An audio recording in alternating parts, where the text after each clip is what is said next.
Hello friends, how are you friends? আমরা রাজ্য সহ কেন্দ্র সরকারের যে সমস্ত সরকারি চাকরির পরীক্ষাগুলি হয় সেগুলিকে মাথায় রেখে ইতিহাসের একটা ফাউন্ডেশন ক্লাস শুরু করেছি। দেখো, এই হচ্ছে ইতিহাসের সিলেবাস। এখন আমরা প্রাচীন ভারতের ইতিহাসে রয়েছি।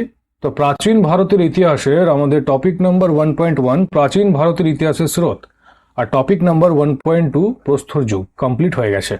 ঠিক আছে, এই দুটো টপিক আমাদের কমপ্লিট হয়ে গেছে। আজ থেকে আমরা নতুন একটা টপিক সিন্ধু সভ্যতাটাকে শুরু করব। তাহলে চলো আজকের ক্লাস শুরু করা যাক। দেখো, সিন্ধু সভ্যতা, ইন্ডাস ভ্যালি সিভিলাইজেশন। তো রেডিও কার্বন C14, ঠিক আছে, রেডিও কার্বন C14 এর মতো নতুন বিশ্লেষণ পদ্ধতি দ্বারা সিন্ধু সভ্যতার যে সর্বমান্য সময়কাল সেটা কত ধরা হয়? 2500 থেকে 1750 খ্রিস্টপূর্বাব্দ। ঠিক আছে, তো রেডিও কার্বন C14 এর মতো নবীনতম বিশ্লেষণ পদ্ধতি দ্বারা সিন্ধু সভ্যতার সর্বমান্য সময়কাল 2500 থেকে 1750 খ্রিস্টপূর্বাব্দ ধরা হয়। দেখো, সিন্ধু সভ্যতার খোঁজ কে করেছিলেন এটা তো সবাই জানবে। সিন্ধু সভ্যতার খোঁজ করেছিলেন রায় বাহাদুর দয়ারাম সাহানি। তো এই সভ্যতার খোঁজ করেছিলেন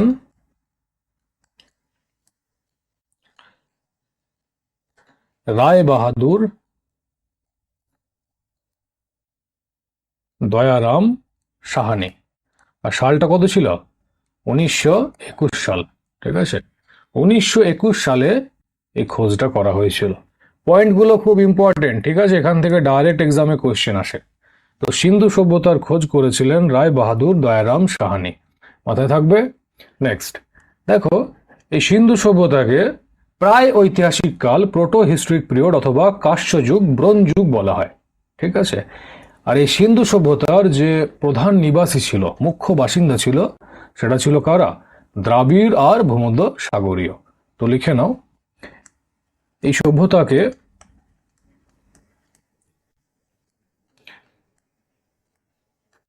প্রায় ঐতিহাসিক কাল যখন প্রস্তর যুগ করাচ্ছিলাম তখন প্রাগ ঐতিহাসিক কাল, প্রি হিস্ট্রি পিরিয়ড, প্রায় ঐতিহাসিক কাল, প্রোটো হিস্ট্রি আর ঐতিহাসিক কাল হিস্ট্রি, এগুলি কি, এদের মধ্যে কি অন্তর রয়েছে সব বলেছিলাম ডিটেলসে। আর প্রায় ঐতিহাসিক কাল বলার সময়তে সিন্ধু সভ্যতার এক্সাম্পলটাকে ওখানে বুঝিয়েছিলাম যে কেন বলা হয়। কেন বলা হয়? দেখো, প্রাগ ঐতিহাসিক সেই সময়কালকে বলা হয় যে সময়কালে কোনো লিখিত বিবরণ পাওয়া যায় না, শুধুমাত্র প্রত্নতাত্ত্বিক যে খোদাই করে যে সমস্ত হাড়গোড়, তারপরে পাথরের অস্ত্র শস্ত্র, মানে প্রত্নতাত্ত্বিক যে সমস্ত জিনিসগুলি আছে সেগুলি আমরা পাই, বাট কোনো লিখিত সাক্ষ্য পাই না। সেটাকে আমরা কি বলবো? প্রাগ ঐতিহাসিক কাল বা প্রি হিস্ট্রি। ঠিক আছে, প্রি হিস্ট্রি পিরিয়ড। আর যে সময়কালে লিখিত বিবরণ তো পাওয়া গেছে, বাট সেগুলিকে পড়ে উদ্ধার করা যায়নি। লিখিত বিবরণও পাওয়া গেছে, আবার এই প্রত্নতাত্ত্বিক যে সমস্ত সামগ্রী রয়েছে সেগুলিও পাওয়া গেছে, কিন্তু এই লিখিত বিবরণটাকে পড়ে উদ্ধার করা যায়নি। তো হরপ্পার লিপি আজও কেউ পড়তে পারেনি। ঠিক আছে, তো এই জন্য হরপ্পা হয়ে যাচ্ছে তোমাদের প্রায় ঐতিহাসিক কাল। এটা কালকে বুঝিয়েছিলাম। তো যারা কন্টিনিউ ক্লাস করছো তাদের অসুবিধা হবে না। তো এই সভ্যতাকে প্রায় ঐতিহাসিক কাল বা প্রোটো হিস্ট্রিক পিরিয়ড অথবা কি বলা হয়? কাঁস্য যুগ, কাঁস্য যুগ বা ব্রোঞ্জ যুগ।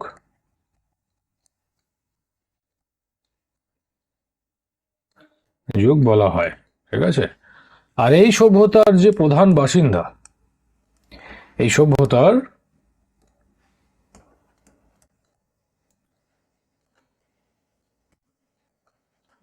প্রধান বাসিন্দা বা নিবাসী কে ছিলেন? নিবাসী ছিলেন দ্রাবিড় এবং ভূমধ্য সাগরীয়।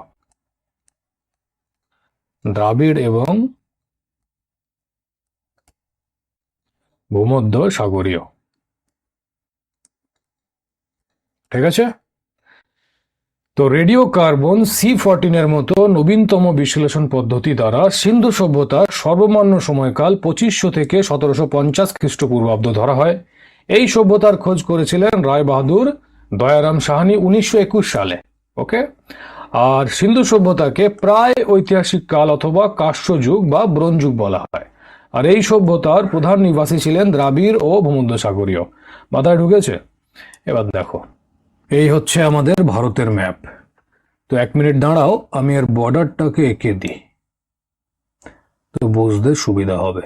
এটা গুজরাট, ঠিক আছে, এদিকে হয়ে যাবে রাজস্থান, ঠিক, পাঞ্জাব হরিয়ানা হয়ে এই উপরে চলে আসবে জম্মু অ্যান্ড কাশ্মীর। তো পুরোটা রাখছি না, মোটামুটি বুঝতে পারবে। তো এটা বর্ডার লাইন। তো বর্ডারের এই দিকে পশ্চিম দিকে কি আছে? পাকিস্তান আছে, PAK, শর্টেই লিখছি পাকিস্তান।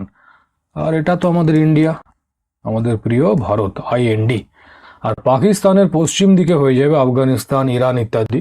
তো ওইগুলো এখন কাজে নেই। তো আপাতত এটাই বোঝো। তো সিন্ধু সভ্যতার যে বিস্তার, সিন্ধু সভ্যতার বিস্তারটা কত ছিল? ঠিক আছে, মানে পশ্চিমতম বিন্দু, পূর্বতম বিন্দু, উত্তরতম আর দক্ষিণতম, খুব ইম্পর্ট্যান্ট। ঠিক আছে, কোন নদীর তীরে অবস্থিত, কোথায় অবস্থিত, তো এগুলো থেকে এক্সামে প্রায় কোয়েশ্চেন আসে, তো মাথা ঠান্ডা করে বুঝবে।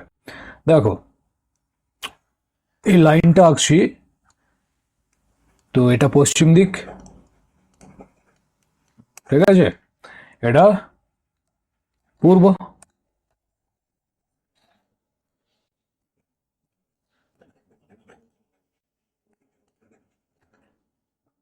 আর ওপর নিচে উত্তর। ওপরেরটা কি হবে? উত্তর দিক, আর এটা দক্ষিণ দিক, তাই তো? East, West, north, south. তো সিন্ধু সভ্যতার যে পশ্চিমতম প্রত্নতাত্ত্বিক স্থল সেটা কি? সেটা হচ্ছে সুতকা গেন্ডার, যেটা দাসক নদীর তীরে অবস্থিত। কালারটা চেঞ্জ করছি, এখানে একটা নদী বইছে, এর নাম হচ্ছে দাসক, ঠিক আছে। আর এই দাসক নদীর তীরে অবস্থিত সুতকা গেন্ডার, নামটা দেখতে পাচ্ছ? অনেক ছোট ছোট লাগছে হয়তো, অস্পষ্ট, তো কোনো ব্যাপার না, মাউসের পয়েন্টারটাকে ফোকাস করো। এস ফর সুতকা গেন্ডার, ঠিক আছে। তো সিন্ধু সভ্যতার পশ্চিমতম যে প্রত্নতাত্ত্বিক স্থল সেটা হচ্ছে দাসক নদীর তীরে অবস্থিত সুতকা গেন্ডার। এবার দেখো, এটা পাকিস্তানের দিকে বটে, তো কোথায় পড়বে? এটা পাকিস্তানেই পড়বে, কমন সেন্স, ওই জন্য বর্ডারটা ড্র করলাম। আর দেখো, পাকিস্তানের নিচের দিকে, মানে এই ভাগটা, এটা কি? বালুচিস্তান প্রদেশ। তো পাকিস্তানের বালুচিস্তান প্রদেশে অবস্থিত সুতকা গেন্ডার, আর এটা মকরান উপকূলে অবস্থিত। এটা কি সমুদ্র, ওশিয়ান? তো মকরান, এটা হচ্ছে মকরান উপকূল, মকরান, ঠিক।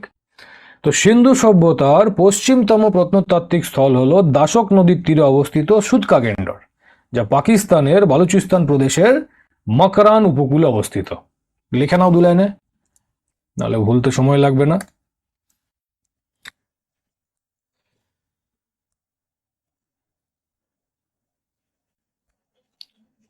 পশ্চিমতম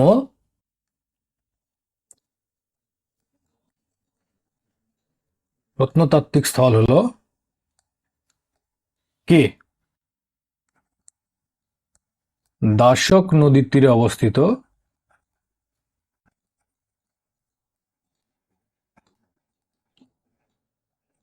সুতকা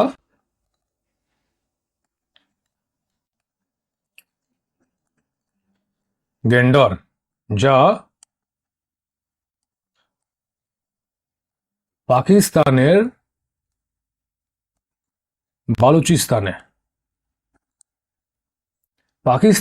বালুচিস্তানে, মকরান উপকূলে অবস্থিত, মকরান উপকূলে অবস্থিত।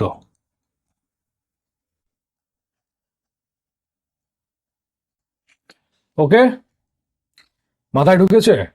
তো সিন্ধু সভ্যতার পশ্চিমতম প্রত্নতাত্ত্বিক স্থল হয়ে যাবে দাসক নদীর তীরে অবস্থিত সুতকা গেন্ডার, যা পাকিস্তানের বালুচিস্তান প্রদেশের মকরান উপকূলে অবস্থিত। এবার দেখো পূর্বতম। তো সিন্ধু সভ্যতার পূর্বতম প্রত্নতাত্ত্বিক স্থল হচ্ছে উত্তরপ্রদেশের মিরাট জেলায় অবস্থিত আলমগীরপুর।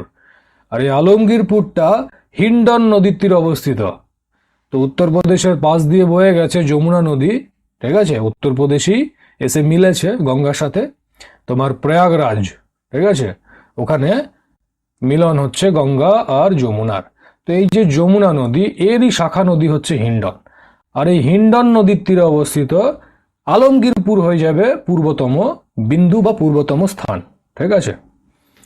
দেখো মোটামুটি এই জায়গাটায় আমাদের দিল্লি আছে ক্যাপিটাল, ঠিক আছে, আর দিল্লির পাশেই উত্তরপ্রদেশ।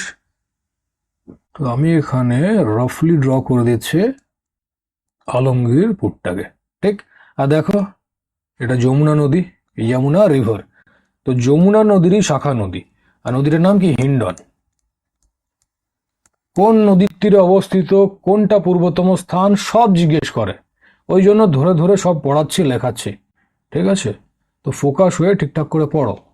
তো পূর্বতম স্থান হয়ে যাবে উত্তরপ্রদেশের মিরট জেলায় অবস্থিত আলমগীরপুর, যা যমুনা নদীর একটি শাখা নদী বা উপনদী হিন্ডন নদীতে অবস্থিত, ঠিক আছে। তো পূর্বতম স্থান ক্লিয়ার হলো।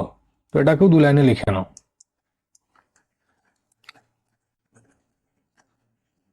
পূর্বতম প্রত্নতাত্ত্বিক স্থল উত্তরপ্রদেশের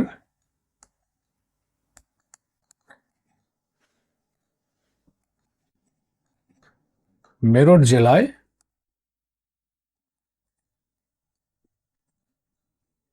অবস্থিত আলমগীরপুর,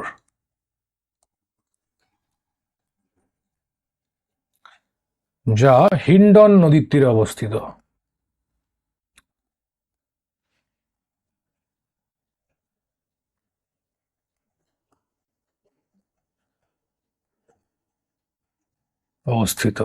ওকে, এবার দেখো উত্তরতম। তো সিন্ধু সভ্যতার উত্তরতম প্রত্নতাত্ত্বিক স্থল হয়ে যাবে জম্মু কাশ্মীরের আখনুরের কাছে চেনাব নদীর তীরে।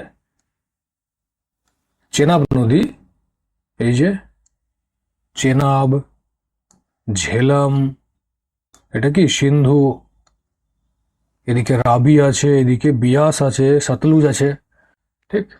তো 5টা নদী বয়। তো দুটো নদী দোয়াব, দুটো নদীর যে তীর হয় দোয়াব হয়।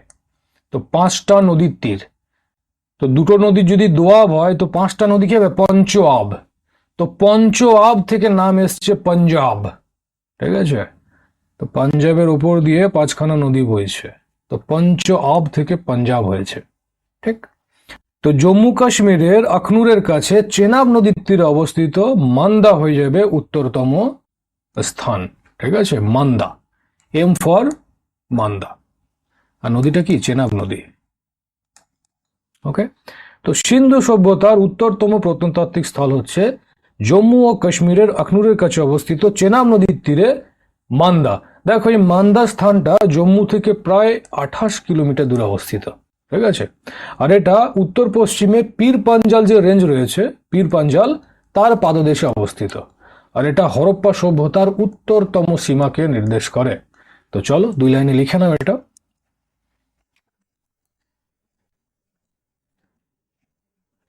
উত্তরতম প্রত্নতাত্ত্বিক স্থল হলো জম্মু অ্যান্ড কাশ্মীরের আখনুরের কাছে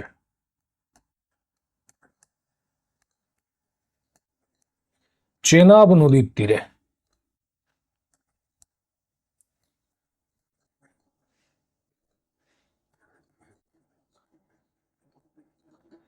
তীরে অবস্থিত কি, মান্দা, ময়াকার দন্ত নয় দয়াকার, মান্দা, ঠিক আছে।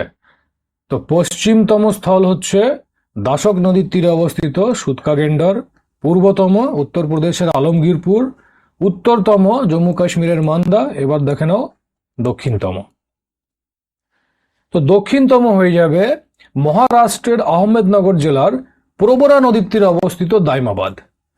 তো মোটামুটি এই জায়গাটা করে, ঠিক আছে, মহারাষ্ট্রের দাইমাবাদ, ডি ফর দাইমাবাদ। আর এটা প্রবরা নদীর তীরে অবস্থিত, প্রবরা নদী, ঠিক আছে। তো সিন্ধু সভ্যতার দক্ষিণতম প্রত্নতাত্ত্বিক স্থল হয়ে যাবে মহারাষ্ট্রের আহমেদনগর জেলার প্রবরা নদীর তীরে অবস্থিত দাইমাবাদ, ঠিক আছে। তো লিখে নাও।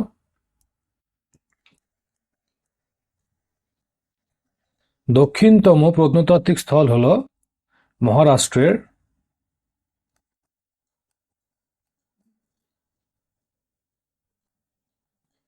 আহমেদনগর জেলায় অবস্থিত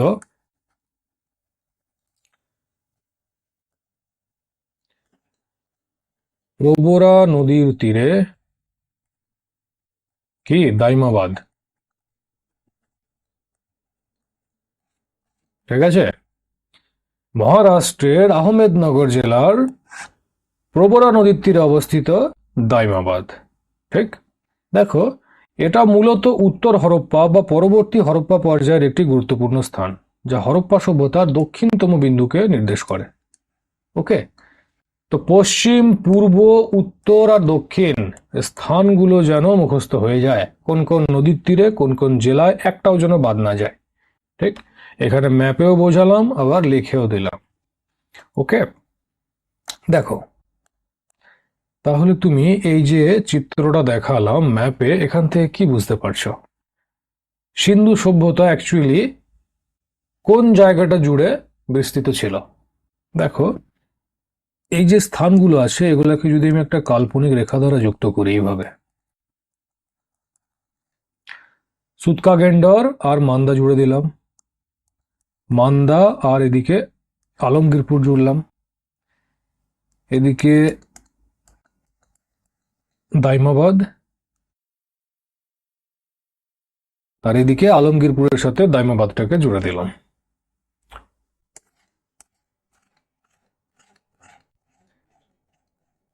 তো ভারতের কোন জায়গাটায় হরপ্পা সভ্যতার বিস্তার হয়েছিল বুঝতে পারছো? পার্টিকুলারলি এই জায়গাটায়।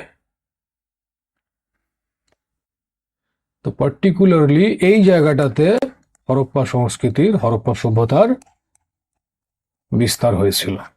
ঠিক আছে, এটাকে যদি পূর্ব পশ্চিম আর উত্তর দক্ষিণে যদি এর দূরত্বটা জানতে চাও, তো পূর্ব থেকে পশ্চিমের দূরত্ব হয়ে যায় 1550 কিলোমিটার। পশ্চিম থেকে এই যে পূর্বের দূরত্ব, এটা কত? 1550 কিলোমিটার। আর এই যে মান্দা থেকে দাইমাবাদ, এর দূরত্বটা হয়ে যাবে তোমার 1400 কিলোমিটার। ঠিক, তো পূর্ব পশ্চিমে 1550 কিলোমিটার আর উত্তর দক্ষিণে 1400 কিলোমিটার। তো এতটা এরিয়া জুড়ে ছড়িয়েছিল। মাথায় ঢুকেছে? ক্লিয়ার? তো আরেকবার বলে দিই, তো সিন্ধু সভ্যতার পশ্চিমতম প্রত্নতাত্ত্বিক স্থল হয়ে যাবে দাশক নদীর তীরে অবস্থিত সুতকা গেন্ডর, যা পাকিস্তানের বালুচিস্তানের মাকরান উপকূলে অবস্থিত। ঠিক আছে, পূর্বতম স্থল হয়ে যাবে উত্তরপ্রদেশের মেরঠ জেলায় অবস্থিত আলমগীরপুর, যা হিন্ডন নদীর তীরে অবস্থিত। হিন্ডন নদী যমুনা নদীর একটি উপনদী বা শাখা নদী। আর উত্তরতম স্থল হয়ে যাবে জম্মু কাশ্মীরের আখনুরের কাছে চেনাব নদীর তীরে অবস্থিত মান্দা। আর দক্ষিণতম বিন্দু হবে মহারাষ্ট্রের আহমেদনগর জেলায় অবস্থিত প্রবরা নদীর তীরে দাইমাবাদ। মাথায় ঢুকেছে? এতক্ষণ তো ঢুকে যাওয়া দরকার। ঠিক আছে, তো চলো আগে বাড়া যাক। দেখো, সিন্ধু সভ্যতা একটা নগরীয় সভ্যতা ছিল। ঠিক আছে, সিন্ধু সভ্যতা একটা নগরীয় সভ্যতা ছিল। আর এই সভ্যতা থেকে পাওয়া পরিপক্ক স্থানের মধ্যে কেবল 6টাকে বড় নগরের সংজ্ঞা দেওয়া হয়। অনেকগুলি নগর পাওয়া গেছে, সিন্ধু সভ্যতা খোদাই করে অনেকগুলো আমরা নগর পেয়েছি। তো তাদের মধ্যে কেবল 6টাকে বড় নগরের সংজ্ঞা দেওয়া হয়। আর সেগুলি কি কি এক এক করে দেখো। এক হচ্ছে মহেঞ্জোদাড়ো, দেখতে পাচ্ছ এই যে এক লিখলাম, মহেঞ্জোদাড়ো। দেখো যদি দেখতে নাও পাও, আমার মাউসের যে কার্সারটা আছে রেড কালারের, ওটাতে ফোকাস করো। দেখো পিকচারের কোয়ালিটি, পিপিটির কোয়ালিটি যথেষ্ট হাই, বাট প্রবলেমটা কি হয়, যখন এটাকে পিডিএফ বানিয়ে আমি নোটে ইনসার্ট করি তখন এর কোয়ালিটিটা ড্রপ হয়ে যায়। আবার ওবিএসে যখন এটাকে রেকর্ড করা হয় তখন এর কোয়ালিটিটা ড্রপ হয়। আর ফাইনালি যখন ইউটিউবে এটা আপলোড হয় তখন এর কিছুটা কোয়ালিটি ড্রপ হয়ে যায়। তো কোয়ালিটি ড্রপ হতে হতে একটু আবজা হয়ে যায়। তো যদি দেখতে না পাচ্ছ চাপ নেই, আমি পরে পিপিটি শেয়ার করব, ওখান থেকে জুম করে দেখে নিও। ঠিক আছে, এখন আপাতত মাউসের কার্সারটায় ফোকাস রাখো। এই যে মহেঞ্জোদাড়ো, এম ফর মহেঞ্জোদাড়ো। তো 1 নম্বর হচ্ছে মহেঞ্জোদাড়ো। দেখো আমার কাছে বড় স্মার্ট বোর্ড থাকলে আমি জুম করে দেখিয়ে দিই, বাট আমার কাছে এখন তো সেই ব্যবস্থাটা নেই। তো একটু মানিয়ে নাও, কি করবে, ঠিক আছে।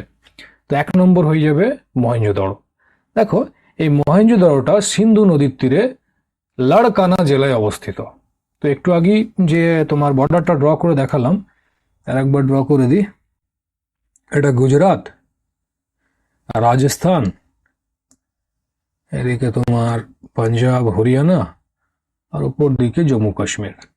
ঠিক, বাকি টাকার দরকার নেই। তো কি বলেছিলাম, এই দিকটা বর্ডারের পশ্চিম দিকে কি আছে, পাকিস্তান আছে, ঠিক আছে। আর এটা হচ্ছে আমাদের ইন্ডিয়া। তো মহেঞ্জোদারো কোথায় আছে, দেখতেই পাচ্ছ বর্ডারের ওই পাশে আছে, মানে পাকিস্তানে আছে।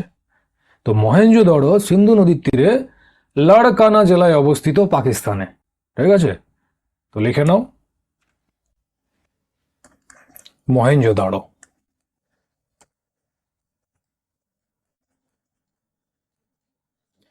তো মহেঞ্জোদারো সিন্ধু নদীর তীরে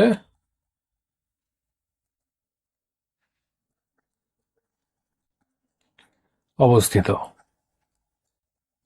কোথায়, পাকিস্তানের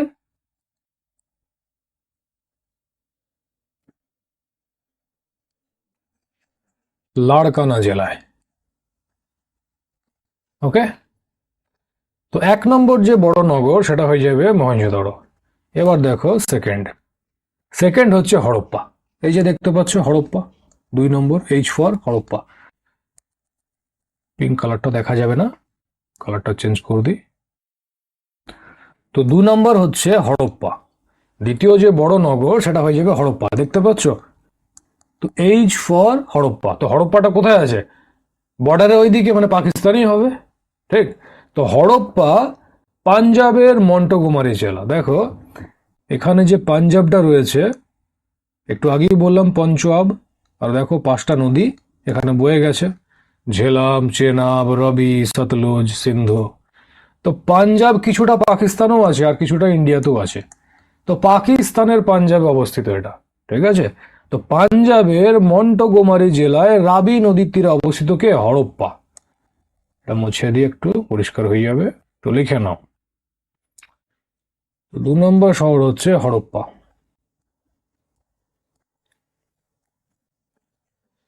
তো এটা পাঞ্জাবের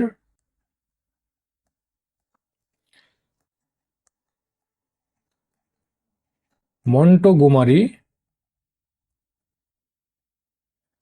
জেলায় রাবি নদীর তীরে অবস্থিত।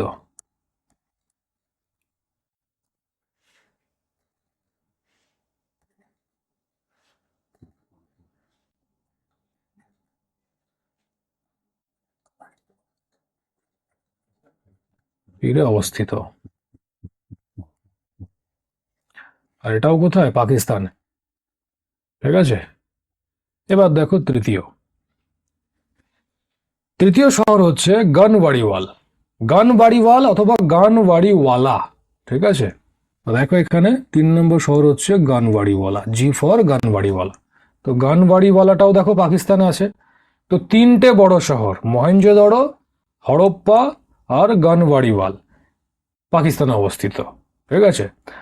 আর চতুর্থ বড় শহর হচ্ছে ধোলাভিরা।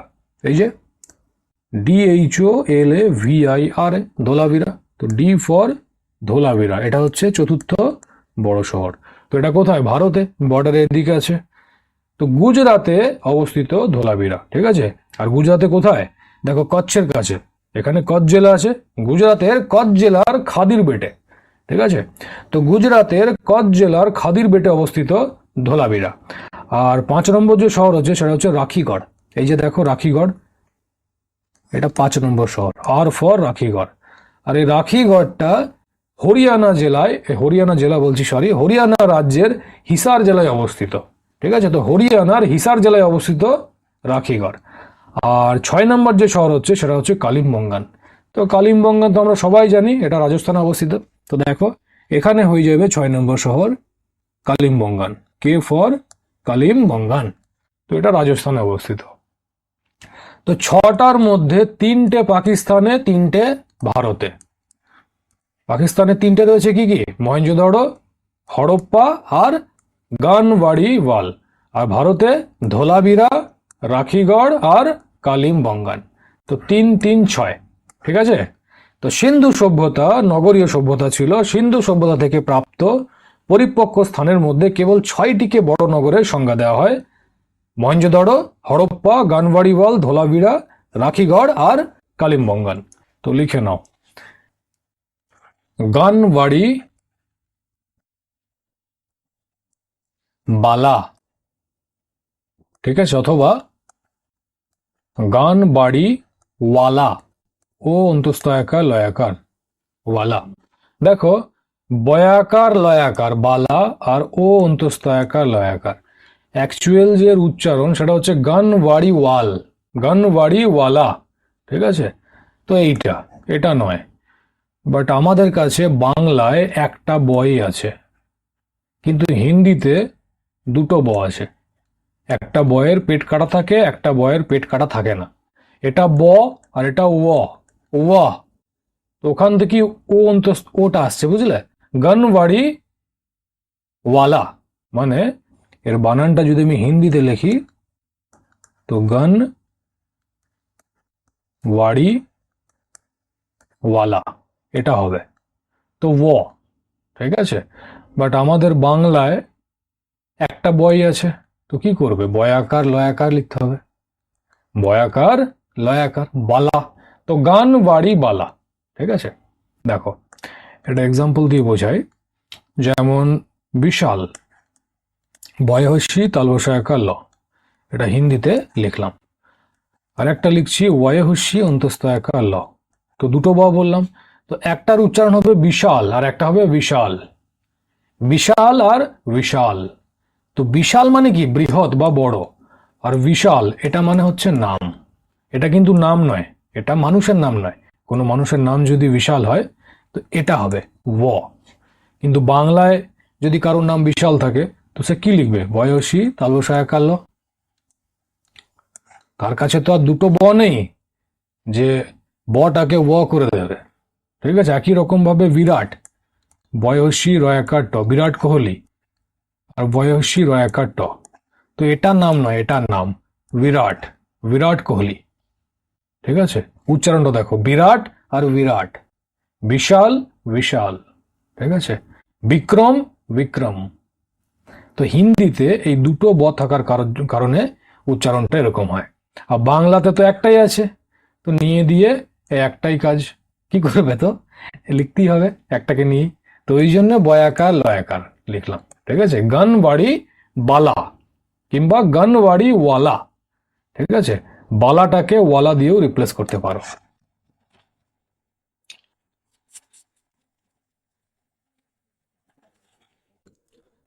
তো গানবাড়িওয়ালা কোথায় আছে? পাকিস্তানে। 4 নম্বর হচ্ছে ধোলাভিরা। ধোলাভিরা, তো ধোলাভিরা গুজরাটের কচ্ছ জেলার কচ্ছ কচ্ছ জেলা, আর বাংলায় কি বলবো? কচ্ছ, কচ্ছ জেলা। তো গুজরাটের কচ্ছ জেলার খাদির বটে অবস্থিত, খাদির বেটে অবস্থিত, ঠিক আছে। আর 5 নম্বর শহর হচ্ছে রাখিগড়।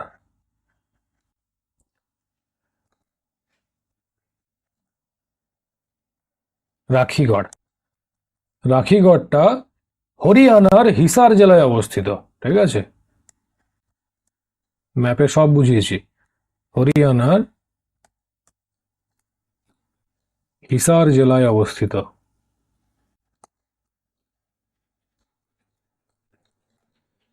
আর 6 নম্বর বড় শহর হচ্ছে কালিমবঙ্গান।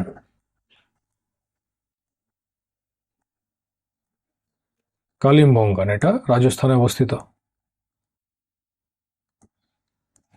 ঠিক আছে। কালিমবঙ্গান এর অর্থ কি? কালো চুড়ি। আগে বলবো, ধৈর্য রাখো। তো মহেঞ্জোদাড়ো, হরপ্পা, গানবাড়িওয়ালা, ধোলাভিরা, রাখিগড় আর কালিমবঙ্গান, ঠিক আছে। তো 6টা বড় নগর। সিন্ধু সভ্যতা নগরীয় সভ্যতা ছিল, আর সিন্ধু সভ্যতা থেকে প্রাপ্ত পরিপক্ক নগরের মধ্যে কেবল 6টিকে বড় নগরের সংজ্ঞা দেওয়া হয়: মহেঞ্জোদারো, হরপ্পা, গানবাড়িওয়াল, ধোলাভিরা, রাখিগড় আর কালিম্পঙ্গান। তো মহেঞ্জোদারো, হরপ্পা আর গানবাড়িওয়ালা এই তিনটে পাকিস্তানে অবস্থিত, আর ধোলাভিরা, রাখিগড় আর কালিম্পঙ্গান ভারতে অবস্থিত। আর কোন কোন জেলায় লেখাই আছে আর ম্যাপেও বোঝালাম। তো আশা করি ক্লিয়ার হয়ে গেছে। তো চলো আগে বাড়া যাক। দেখো, স্বাধীনতার পর 1947-এর পর ভারত যখন স্বাধীন হয়, তো স্বাধীনতা পাওয়ার পর হরপ্পা সভ্যতার সর্বাধিক যে স্থল, সব থেকে বেশি স্থল গুজরাটে খোঁজা হয়। এই যে দেখতে পাচ্ছ গুজরাট, এখানেই সর্বাধিক স্থল খোঁজা হয়। ঠিক আছে? তো স্বাধীনতা পাওয়ার পর হরপ্পা সংস্কৃতির সর্বাধিক স্থল গুজরাটে খোঁজা হয়েছিল। লোথাল এবং সুরকোটদা, এ দেখতে পাচ্ছ এখানে লোথাল, আর সুরকোটদাটা হয়ে যাবে এই জায়গাটাতে। ঠিক আছে, সুরকোটদা।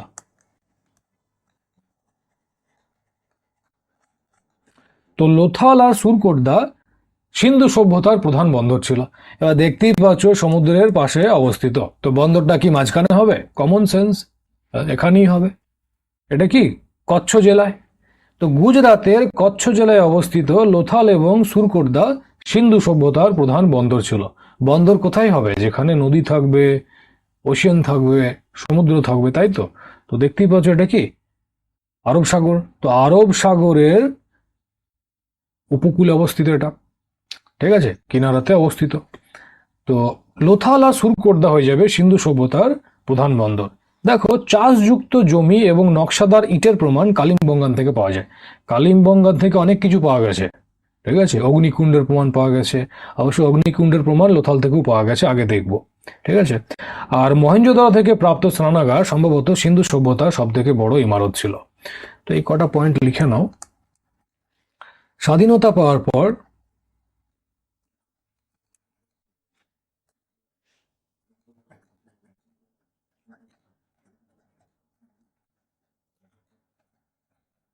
পরে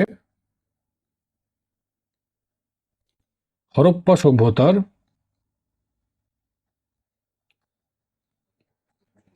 সর্বাধিক স্থল গুজরাটে খোঁজা হয়। দ্বিতীয় পয়েন্ট হচ্ছে লোথাল এবং সুরকোটদা, লোথাল এবং সুরকোটদা। দেখো, এটাকে অনেক জায়গায় সুতকেদ্দাও বলা হয়, এর উচ্চারণটা সুতকেদ্দাও হয়, বাট ইংলিশে এটা SUR, সুর, KOTADA। ঠিক আছে, SURKOTADA, সুরকোটদা। ঠিক, তো সুরকোটদা, সুতকেদ্দা একই জিনিস, আলাদা আলাদা ধরে নিও না।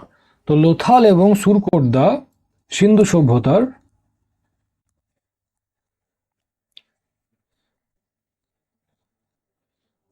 প্রধান বন্দর ছিল। আর এটা কোথায় ছিল? ভারতের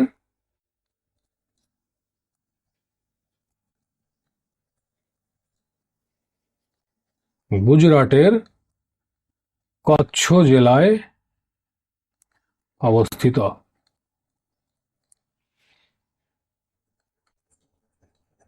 চাষযুক্ত জমির প্রমাণ,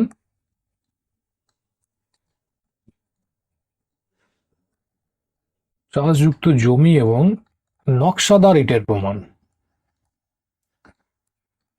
নকশাদার ইটের প্রমাণ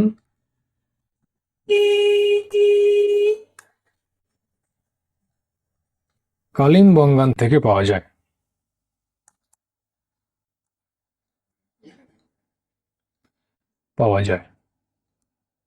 ঠিক আছে, আর কি বললাম? মহেঞ্জোদারো থেকে প্রাপ্ত স্নানাগার সম্ভবত সিন্ধু সভ্যতার সব থেকে বড় ইমারত ছিল।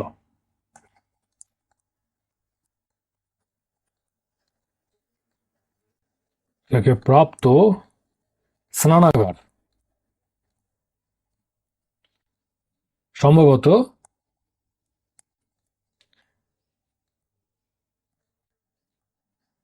হরপ্পা সভ্যতার সব থেকে বড় ইমারত ছিল?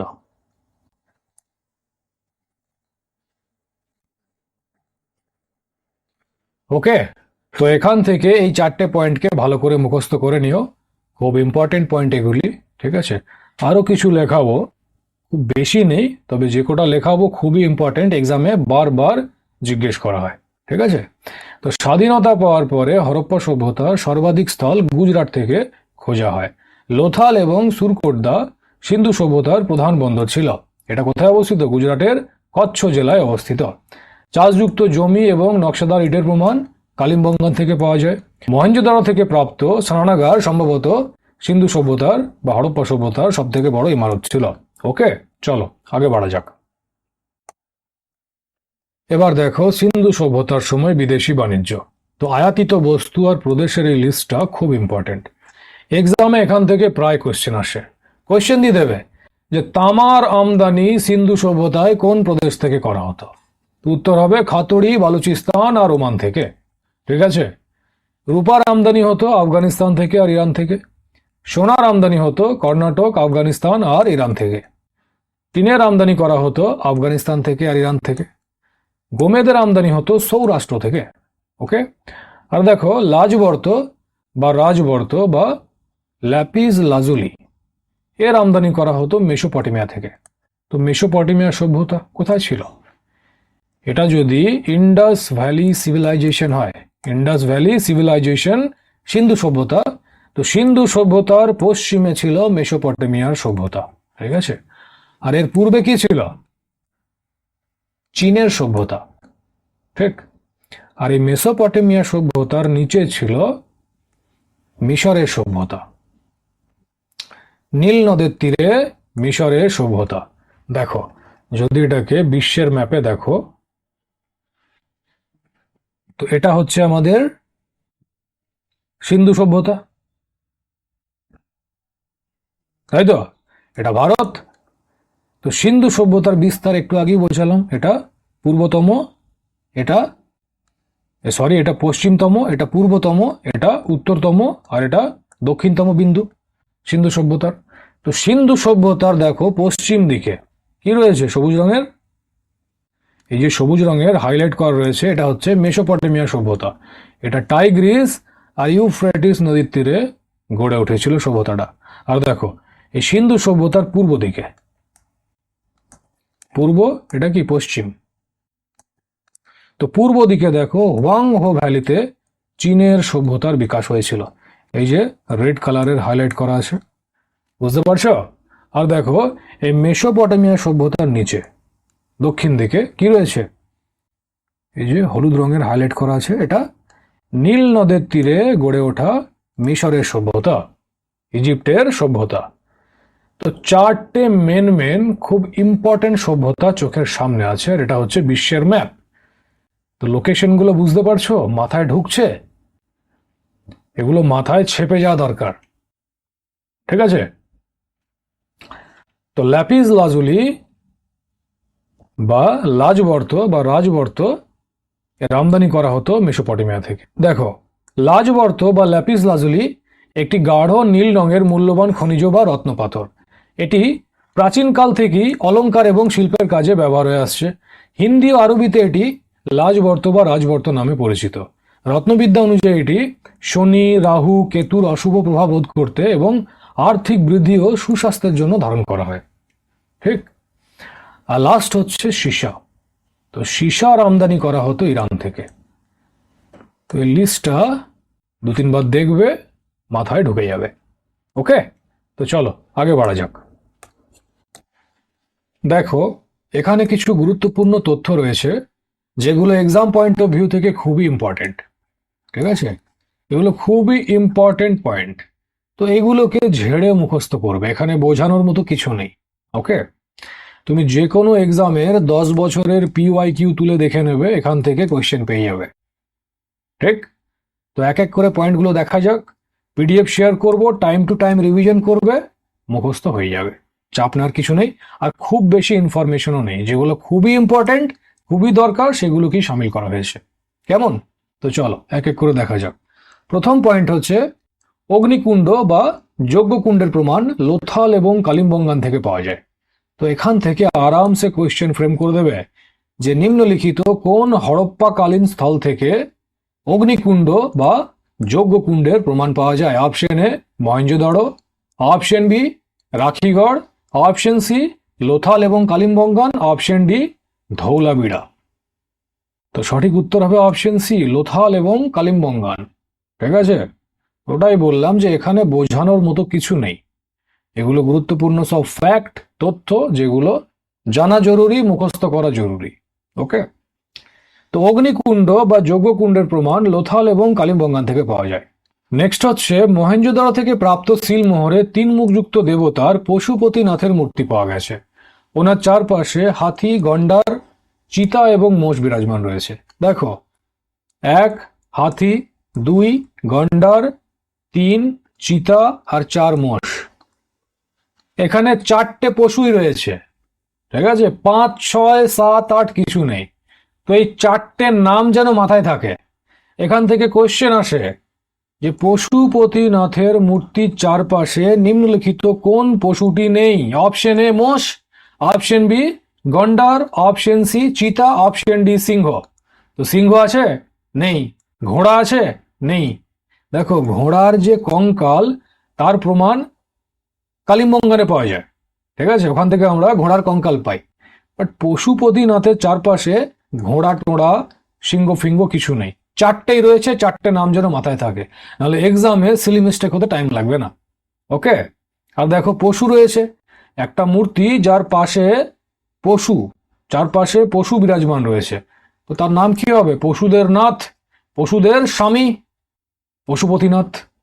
ঠিক, তো ওই করে এই নামটা পড়েছে পশুপতিনাথ। তো মহেঞ্জোদারো থেকে প্রাপ্ত সিলমোহরে 3 মুখযুক্ত দেবতা পশুপতিনাথের মূর্তি পাওয়া গেছে। ওনার চারপাশে হাতি, গন্ডার, চিতা এবং মোষ বিরাজমান রয়েছে। 4টে পশুর নাম মনে রেখো, বারবার বলছি। ঠিক আছে, আর যদি ভাবো যে কি সব পড়াচ্ছে, হাতি, গন্ডার, কুকুর, ছাগল, তা ভাই তুমি গাধা, ফাঁসবে। ঠিক, নেক্সট হচ্ছে মহেঞ্জোদারো থেকে একটি ব্রোঞ্জ বা কাঁসার তৈরি নিত্যকারী মূর্তিও পাওয়া গেছে। যে কাঁসা বা ব্রোঞ্জের ডান্সিং গার্লটা পাওয়া গেছে, সেটা কোথা থেকে পাওয়া গেছে? মহেঞ্জোদারো থেকে পাওয়া গেছে, হরপ্পা থেকে পাওয়া যায়নি। তো এখান থেকেও কোয়েশ্চেন ফ্রেম করে দেয় যে কাঁসার তৈরি নর্তকী নিম্নলিখিত কোন স্থান থেকে পাওয়া গেছে? Option A Harappa, option B Mohenjodaro, option C Lothal, option D Dholavira. তো কাঁসার তৈরি নর্তকী, কাঁসার তৈরি যে নিত্যকারী মূর্তি ডান্সিং গার্লটা মহেঞ্জোদারো থেকে পাওয়া গেছে। দেখবে, এই দেখো, এই হচ্ছে কাঁসার তৈরি মূর্তি। যারা একটু পড়াশুনো করো, ইতিহাসের বইয়ে দেখেছো হয়তো, দেখতে পাচ্ছ এই মূর্তিটা মহেঞ্জোদারো থেকে পাওয়া গেছে। দেখো, এ পুরো হাত অব্দি চুড়ি পরে আছে, আর দেখো নগ্ন অবস্থায় আছে, কোনো রকম জামা কাপড় পরে নেই। ঠিক আছে, যৌনাঙ্গগুলো দেখা যাচ্ছে, দেখো নগ্ন অবস্থায় রয়েছে।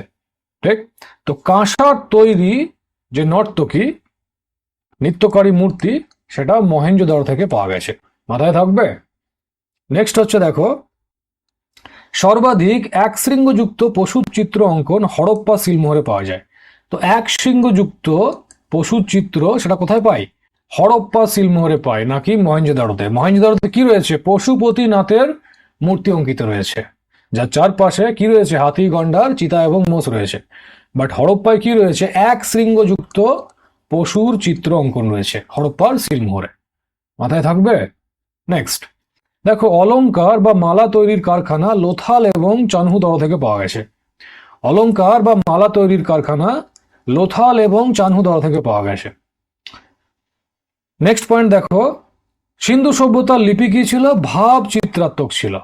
এই লিপি ডান দিক থেকে বাম দিকে লেখা হতো। দেখো, আমরা কি করি? এটা বাম দিক আর এটা ডান দিক। তো যখন আমরা লিখি এইভাবে লিখি, যেমন আমি যদি লিখি আমার নাম, আমার নাম নয়, তোমার নাম, তোমার নাম হরিদাস পাল। হরিদাস পাল। ঠিক আছে, তো এইভাবে লিখবো, বাম দিক থেকে ডান দিকে। হরপ্পার লোকগুলো কি করতো, ডান দিক থেকে বাম দিকে লিখতো এমনি করে। কত টাফ দেখো, তোমার নাম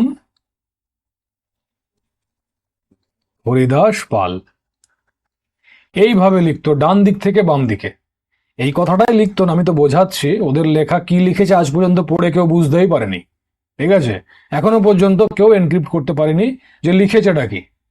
কিছুদিন আগে স্টালিন সরকার তামিলনাড়ুর অফার দিয়েছিল যে যারা এটাকে এনক্রিপ্ট করতে পারবে তাদেরকে মিলিয়ন্স অফ ডলার অ্যাওয়ার্ড দেওয়া হবে, রিওয়ার্ড করা হবে। ঠিক আছে, পুরস্কার দেওয়া হবে। তো আজ পর্যন্ত কেউ লিখে, কেউ পড়ে এটাকে উদ্ধার করতে পারেনি হরপ্পা লিপিতে কি লেখা আছে। তো এটা ভাব চিত্রাত্মক লিপি ছিল। তো কি করা হতো, ডান দিক থেকে বাম দিকে লেখা হতো, বুঝতে পেরেছ?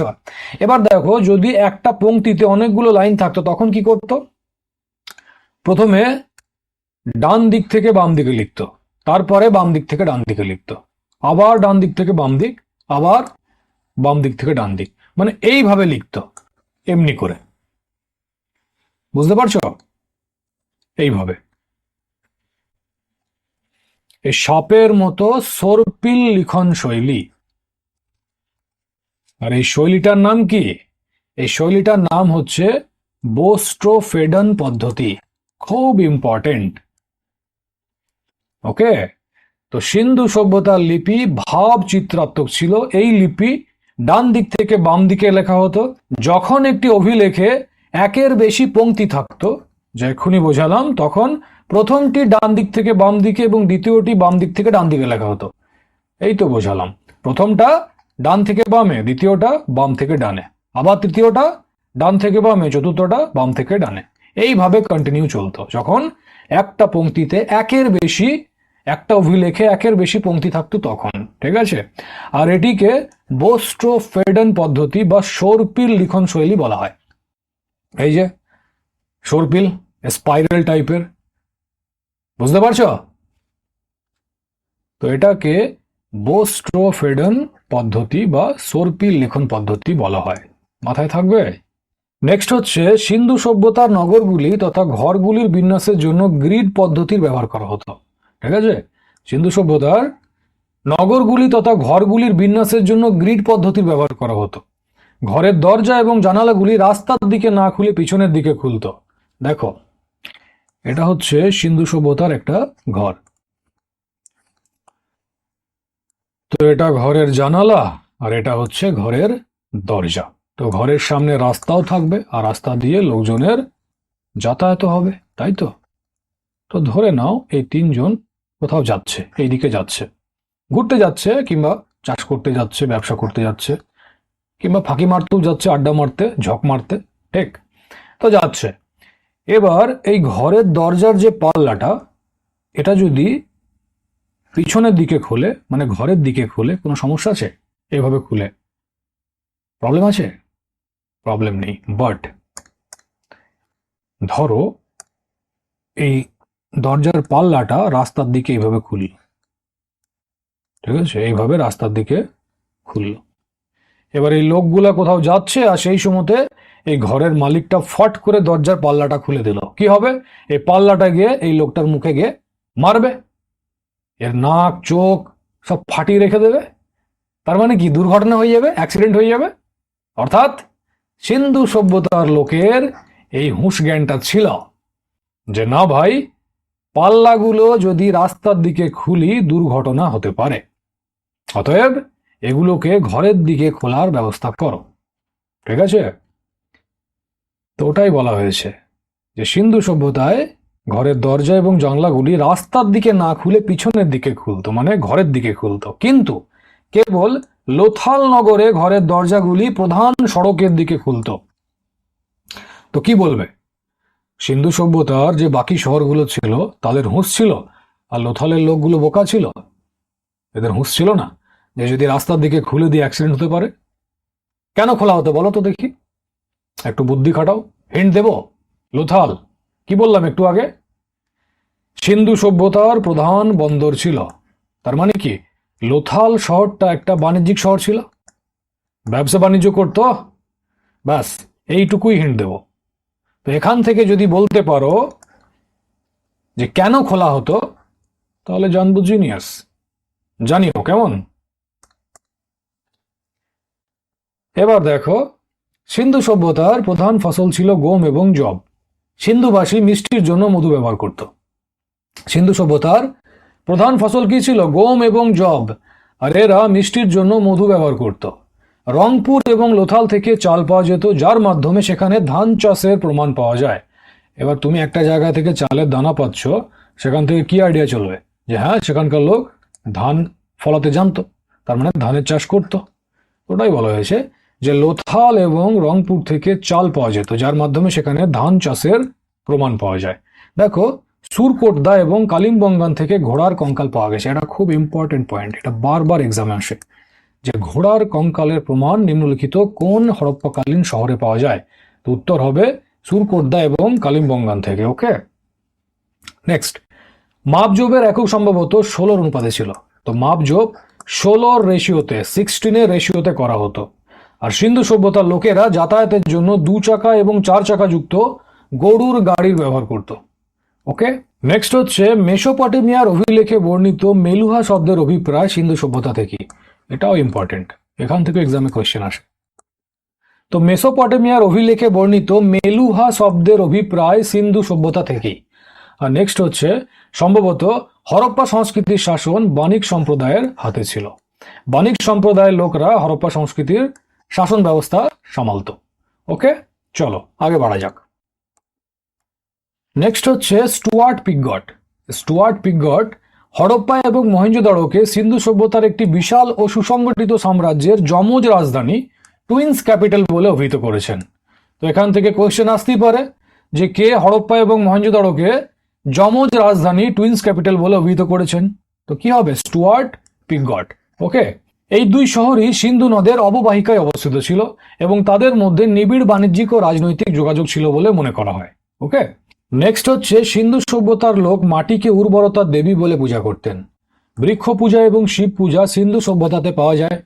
স্বস্তিক চিহ্ন, এই যে স্বস্তিক চিহ্ন, তো এই স্বস্তিক চিহ্নটাকে হরপ্পা সভ্যতার দান বলে মনে করা হয়। ঠিক আছে, স্বস্তিক চিহ্ন সম্ভবত হরপ্পা সভ্যতার দান।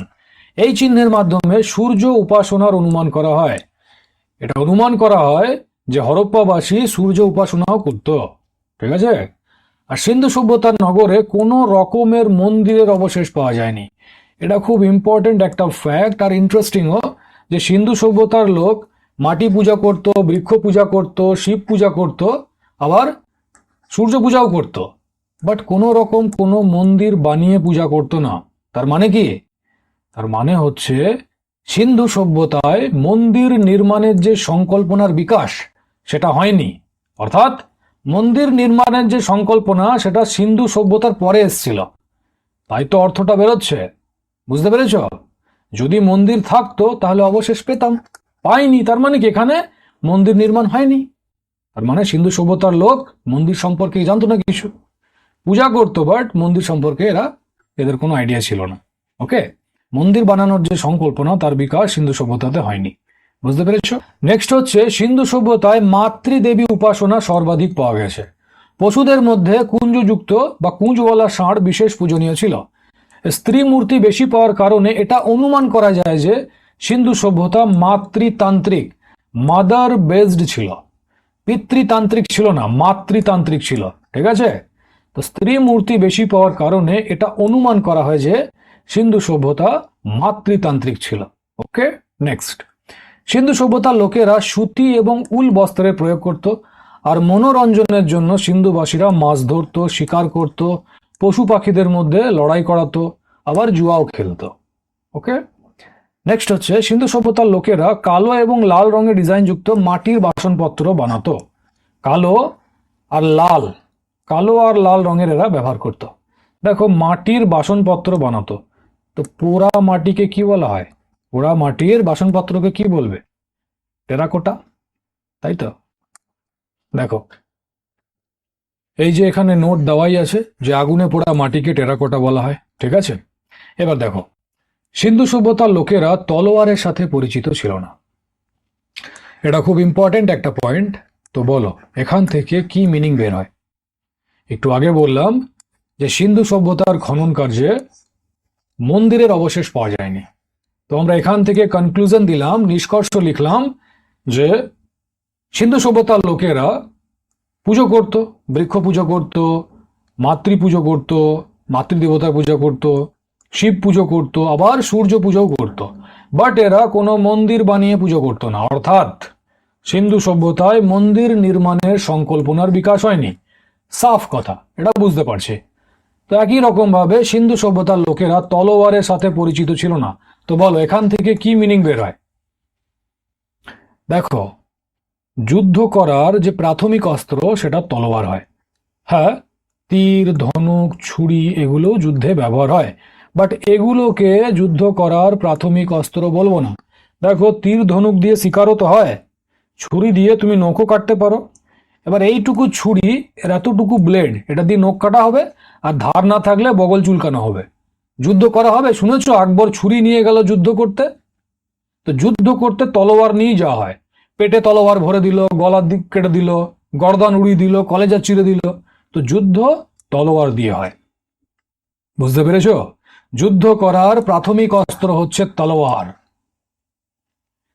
তো যেহেতু সিন্ধুবাসীরা তলোয়ারের সাথে পরিচিত ছিল না, তার মানে কি সিন্ধুবাসীরা শান্ত প্রিয় একটা জাতি ছিল। এরা শান্তিতে বাস করতে ভালোবাসতো।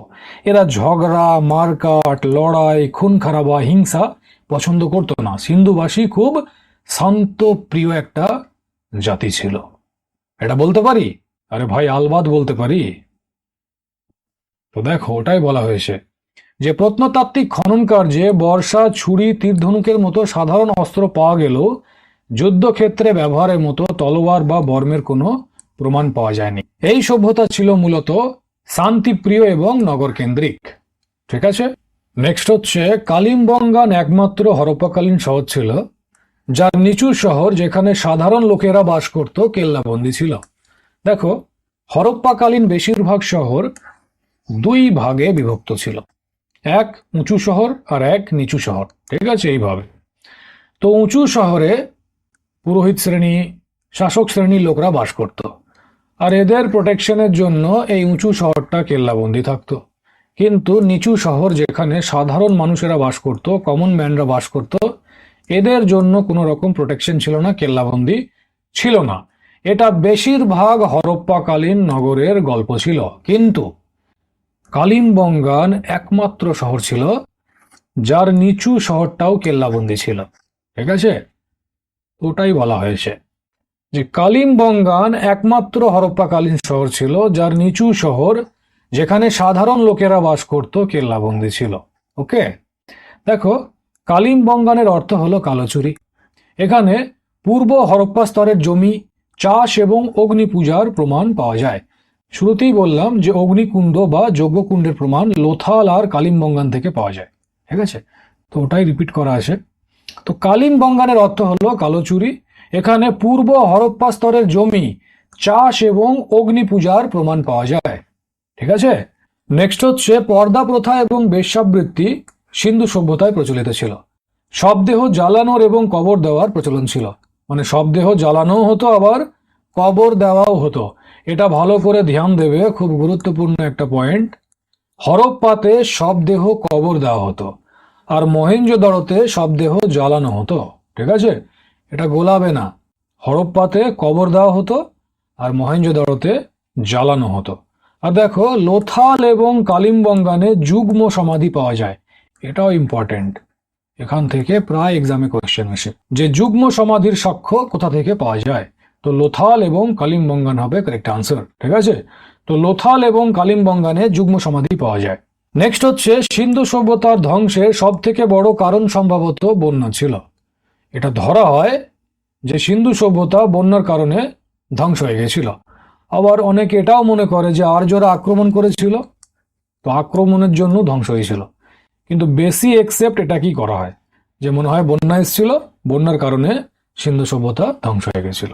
ওকে, তো মাথায় থাকবে পয়েন্টগুলো। তো চলো আগে বাড়া যাক। দেখো, নেক্সট হচ্ছে সিন্ধু সভ্যতার গুরুত্বপূর্ণ স্থান, খননকারী বা খোঁজকর্তা। খোঁজকর্তা, সাল এবং বর্তমান স্থিতি। এই লিস্টটা খুব ইম্পর্টেন্ট, এখান থেকে হাজার রকমের কোয়েশ্চেন হয়। প্রশ্নে দিয়ে দেবে হরপ্পা সভ্যতার আবিষ্কর্তা কে ছিলেন? হরপ্পা সভ্যতা কত সালে আবিষ্কার করা হয়, মানে খনন কার্য কোন সালে চালানো হয়? হরপ্পা সভ্যতার বর্তমান স্থিতি কি? ঠিক আছে, মহেঞ্জোদারোর খোঁজকর্তাকে, কালিম্পঙ্গনের খোঁজকর্তাকে। তো হাজার রকমের কোয়েশ্চেন এখান থেকে হতে পারে, তো ভালো করে দেখো। তো প্রথম হচ্ছে হরপ্পা। তো একটু আগেই বললাম শুরুতে যে হরপ্পা রাবি নদীর তীরে অবস্থিত। আর হরপ্পার যে খননকারী খোঁজকর্তা দয়রাম সাহানি এবং মাধো স্বরূপ বৎস। আর 1921 সালে এর খোঁজ করা হয়। আর বর্তমান স্থিতি হচ্ছে পাকিস্তানের মন্টগোমারি জেলা। ঠিক আছে, এগুলো তো শুরুতেই কভার করিয়েছি। নেক্সট, মহেঞ্জোদারো। তো মহেঞ্জোদারো সিন্ধু নদীর তীরে অবস্থিত। মহেঞ্জোদারোর খোঁজ করেছিলেন রাখাল দাস ব্যানার্জি। ঠিক আছে, আর এর সালটা হচ্ছে 1922 সাল। আর বর্তমান স্থিতি কি? পাকিস্তানের সিন্ধু প্রান্তের লাড়কানা জেলা। ঠিক আছে, নেক্সট, চানহুদারো। তো চানহুদারো সিন্ধু নদীর তীরে অবস্থিত। চানহুদারোর খোঁজকর্তা হলেন বা খননকারী হলেন গোপাল মজুমদার। আর ইনি 1931 সালে খোঁজ করেছিলেন। আর এর বর্তমান স্থিতি হচ্ছে সিন্ধু প্রান্ত, পাকিস্তান। ঠিক আছে, পাকিস্তানের সিন্ধু প্রান্ত। নেক্সট হচ্ছে কালিম্পঙ্গান। কালিম্পঙ্গান ঘাঘর নদীর তীরে অবস্থিত। আর কালিম্পঙ্গানের খোঁজকর্তা হচ্ছেন বিবি লাল এবং বি কে থাপড়। ঠিক আছে, বিবি লাল আর বি কে থাপড়। আর এর খোঁজ করা হয়েছিল 1953 সালে। আর এর বর্তমান স্থিতি হচ্ছে রাজস্থানের হনুমানগড় জেলা। ঠিক আছে, নেক্সট, কোটদিজি। তো কোটদিজি সিন্ধু নদীর তীরে অবস্থিত। এর খোঁজকর্তা হচ্ছেন ফজল আহমদ। আর এর খোঁজ করা হয়েছিল 1953 সালে। আর বর্তমান স্থিতি হচ্ছে সিন্ধু প্রান্তের খৌরপুর স্থান। ঠিক আছে, সিন্ধু প্রান্তের খৌরপুর স্থান। নেক্সট হচ্ছে রংপুর। তো রংপুর মাদর নদীর তীরে অবস্থিত। আর এর খোঁজকর্তা হলেন রঙ্গনাথ রাও। ঠিক আছে, আর এর খোঁজ করা হয়েছিল 1953-54-তে। আর এর বর্তমান স্থিতি হচ্ছে গুজরাটের কাঠিয়াওয়াড় জেলা। ঠিক আছে, নেক্সট হচ্ছে রোপার। তো রোপার সতলজ নদীর তীরে অবস্থিত। এর খোঁজকর্তা হলেন যজ্ঞ দত্ত শর্মা। খুব ইম্পর্টেন্ট। এটা হয়ে গেল কালিম্পঙ্গান। ঠিক আছে, বিবি লাল, বি কে থাপড়। এদিকে মহেঞ্জোদারো আর হরপ্পা তো বটেই, এ তো জিজ্ঞেস করতেই থাকে। ওকে, তো রোপার সতলজ নদীর তীরে অবস্থিত। এর খোঁজকর্তা হলেন যজ্ঞ দত্ত শর্মা। আর এর খোঁজ করা হয়েছিল 1953 থেকে 56 সালের মধ্যে। ঠিক আছে, আর এর বর্তমান স্থিতি হচ্ছে পাঞ্জাবের রোপার জেলা। ঠিক আছে, নেক্সট, লোথাল। লোথাল ভোগবা নদীর তীরে অবস্থিত। লোথালের খোঁজ করেছিলেন রঙ্গনাথ রাও। তো দেখো, রঙ্গনাথ রাও লোথাল আর রংপুর এই দুটোর খোঁজ করেছিলেন। ঠিক আছে, আর কত সালে? 1955 থেকে 1962 সালে। ঠিক, আর এর বর্তমান স্থিতি হচ্ছে গুজরাটের আহমেদাবাদ জেলা। ওকে, নেক্সট, আলমগীরপুর হিন্ড নদীর তীরে অবস্থিত। শুরুতেই বুঝিয়েছিলাম। আর এর খোঁজকর্তা হলেন যজ্ঞ দত্ত শর্মা। Again important. তো যজ্ঞ দত্ত শর্মা আলমগীরপুর আর রোপারের খোঁজ করেছিলেন। ঠিক আছে, আর কত সালে? 1958 সালে। আর বর্তমান স্থিতি উত্তরপ্রদেশের মেরঠ জেলা। নেক্সট, সুতকা গেন্ডর। সুতকা গেন্ডর দাসক নদীর তীরে অবস্থিত। এটা কি? সুতকা গেন্ডর হরপ্পা সভ্যতার কোন বিন্দু? প্রথমেই বললাম পশ্চিমতম বিন্দু। মাকরান সমুদ্র উপকূল বলুচিস্তানের কাছে, ভুলে গেলে? তো সুতকা গেন্ডর দাসক নদীর তীরে অবস্থিত। এর খোঁজকর্তা হলেন অরেঞ্জ স্টাইল আর জর্জ ডেলস। ডেলস হবে। ঠিক আছে, অরেঞ্জ স্টাইল ও জর্জ ডেলস। আর এর খোঁজ করা হয়েছিল 1927 আর 1962 সালে। এটা পাকিস্তানের মারকান সমুদ্র তট কিনারে অবস্থিত। শুরুতেই বুঝিয়েছি সব। নেক্সট হচ্ছে বনমালী। বনমালী রঙ্গই নদীর তীরে অবস্থিত। এর খোঁজকর্তা হলেন রবীন্দ্র সিং বিস্ট। আর এটা খোঁজা হয়েছিল 1978 সালে। আর এর বর্তমান স্থিতি হচ্ছে হরিয়ানার হিসার জেলা। ঠিক আছে, লাস্ট হচ্ছে ধৌলাবীরা। তো ধৌলাবীরা মানহার এবং মানসার নদীর মাঝে অবস্থিত। মাঝে মানে জলে নয়। ঠিক আছে, এটা মানহার নদী, এটা মানসার নদী। তো দুটো নদী এর মাঝের যে দোয়াব সেখানে অবস্থিত। ঠিক আছে? দুটো নদীর মাঝখানে ফুর্তি করছে, ঝক মারছে ধৌলাভিরা। তো ধৌলাভিরা মনহার আর মনসার নদীর মাঝে অবস্থিত, আর এর খোঁজ করেছিলেন রবীন্দ্র সিং বিস্ট। আর সালটা কত? 1990-91। ঠিক আছে? আর বর্তমান স্থিতি গুজরাটের কচ্ছ জেলা। মাথায় থাকবে? চলো আগে বাড়া যাক। ঠিক আছে ফ্রেন্ডস, আজকের ক্লাস এতটাই থাক। আজ তোমাদের টপিক নাম্বার 1.3 সিন্ধু সভ্যতা কমপ্লিট হয়ে গেল। ঠিক আছে? এর পিডিএফ তোমরা টেলিগ্রামে পেয়ে যাবে। তাহলে চলো, আবার নেক্সট ক্লাসে দেখা হচ্ছে। Thank you.